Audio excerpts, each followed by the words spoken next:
নমস্কাৰ অকনিহত মই তোমালোকৰ চিন্ময়ী বাইদেউ আজি আকৌ তোমালোকলৈ লৈ আহিছো তোমালোকৰ আমাৰ চৌপাশৰ পৰিৱেশ ইয়াৰে আজি আমি চতুৰ্থ অধ্যায়ৰ 12 নম্বৰ পাঠ যাতায়াত আৰু যোগাযোগৰ দ্বিতীয়টি অংশ আলোচনা কৰিম এতিয়া এই দ্বিতীয়টি অংশলৈ যোৱাৰ আগতে আমি ইয়াৰ আগৰ অংশটিত কিনো শিকিছিলো অকনমান মনত পেলাও আহা আমি যাতায়াতৰ বিষয়ে শিকিছিলো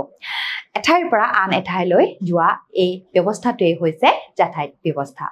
এতিয়া পুৰণি কালত মানুহবোৰ এঠাইৰ পৰা আন এঠাইলৈ কেনেদৰে গৈছিল সেই বিষয়ে আমি শিকিছিলো ইয়াৰ লগতে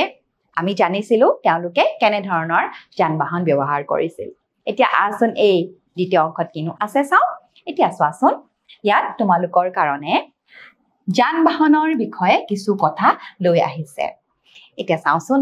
এই বিষয়ে কিনো দিয়া আছে ইয়াত আফৰিন এয়া হৈছে আফৰিন এতিয়া চাওচোন আহা আফৰিনে কিনো কৈছে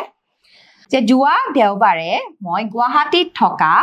মামাহঁতৰ ঘৰলৈ ৰেলেৰে ফুৰিবলৈ গৈছিলো এতিয়া আফৰিন গুৱাহাটীত থকা মামাহঁতৰ ঘৰলৈ ফুৰিবলৈ গৈছিল কেনেদৰে গৈছিল এয়া চোৱা ৰেলেৰে গৈছিল তোমালোকে ৰেলগাড়ী দেখিছা নহয় বা কেতিয়াবা ৰেলগাড়ীৰে যাত্ৰা কৰি পাইছানে বাৰু আহাচোন এতিয়া আফৰিন কেনেদৰে বাৰু মামাহঁতৰ ঘৰ পালেগৈ গুৱাহাটী ৰেল ষ্টেচনৰ পৰা আমি অটো ৰিক্সাৰে নিজৰা পাৰত থকা মামাহঁতৰ ঘৰ পালোগৈ এয়া চোৱা ৰেলেৰে গুৱাহাটীত থকা ৰেল ষ্টেচন পালেগৈ এতিয়া ৰেল ষ্টেচনৰ পৰা মামাহঁতৰ ঘৰলৈ তাই কেনেদৰে গ'ল হয় এয়া অটো ৰিক্সাৰে গ'ল অটো ৰিক্সা দেখিছা নহয় তোমালোকে এয়া হৈছে অটো ৰিক্সা ইয়াৰ পিছত চাওচোন আহা আবেলি মামাই তেওঁৰ গাড়ীখনেৰে আমাক চিৰিয়াখানা দেখুৱাবলৈ নিলে এতিয়া চোৱাচোন মামাকে আকৌ তাইক চিৰিয়াখানাও দেখাবলৈ লৈ গ'ল কেনেদৰে লৈ গ'ল গাড়ীখনেৰে লৈ গ'ল যাওঁতে বাটত থকা পেট্ৰল পাম্পৰ পৰা গাড়ীখনত পেট্ৰল ভৰাই ল'লে এতিয়া তাই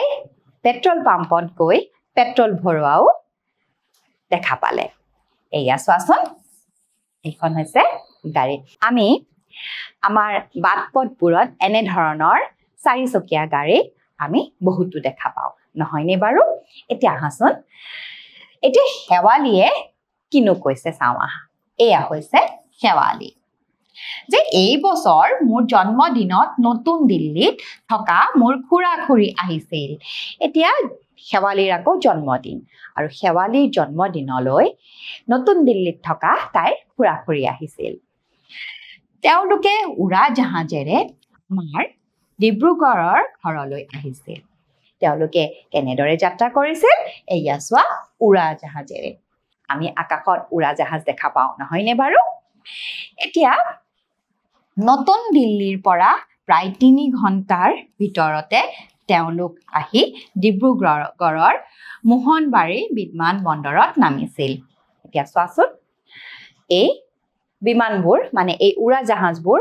ক'ত নামেহি এই বিমান বন্দৰত নামেহি ডিব্ৰুগড়ত এটা বিমান বন্দৰ আছে আৰু সেইটোৰ নাম হৈছে মোহনবাৰী নতুন দিল্লীৰ পৰা তেওঁলোক আহি ক'ত নামিছিলহি ডিব্ৰুগড়ত থকা এই মোহনবাৰী বিমান বন্দৰত নামিছিল আৰু তেওঁলোক সেই বিমান বন্দৰৰ পৰা শেৱালীহঁতৰ ঘৰ পাইছিলগৈ ইয়াৰ পিছত চাওঁচোন আহা এতিয়া অৰুণে কি কৈছে এয়া হৈছে অৰুণ মোৰ দাদাই পঢ়া কলেজখন কপিলী নৈৰ সিপাৰে কপিলী নামৰ এখন নৈ আছে আৰু অৰুণৰ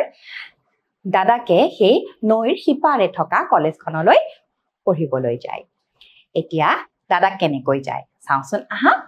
দাদাই সদায় নাৱেৰে নদী পাৰ হৈ কলেজলৈ অহা যোৱা কৰে এয়া চোৱাচোন এই নাওখন এনেদৰে অৰুণৰ দাদাকে নাৱেৰে নদী পাৰ হৈ কলেজলৈ যায় এদিন ময়ো দাদাৰ লগত নাৱত উঠি সিপাৰে থকা মাহীৰ ঘৰলৈ গৈছিলো এতিয়া অৰুণে কৈছে যে এদিন সিও দাদাকৰ লগত নদী পাৰ হৈ নাৱেৰে মাহীয়েকৰ ঘৰলৈ গ'ল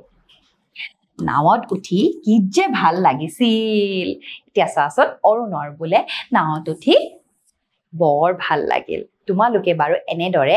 নাৱত উঠি পাইছানে নাও ক'ত চলে বাৰু নাও পানীত চলে নহয়নে বাৰু এতিয়া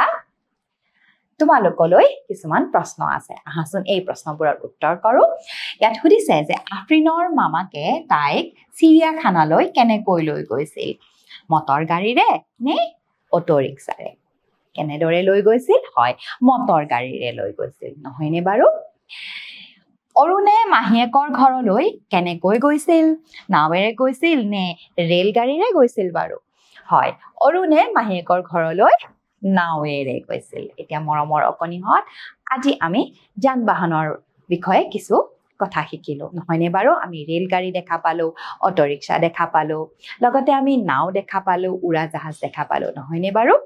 গতিকে আজিৰ এই অংশটি মই ইমানতে অন্ত পেলাইছো পৰৱৰ্তী অংশলৈ পুনৰবাৰ তোমালোকৰ লগত উপস্থিত হ'ম আজিৰ কাৰণে আহিছো নমস্কাৰ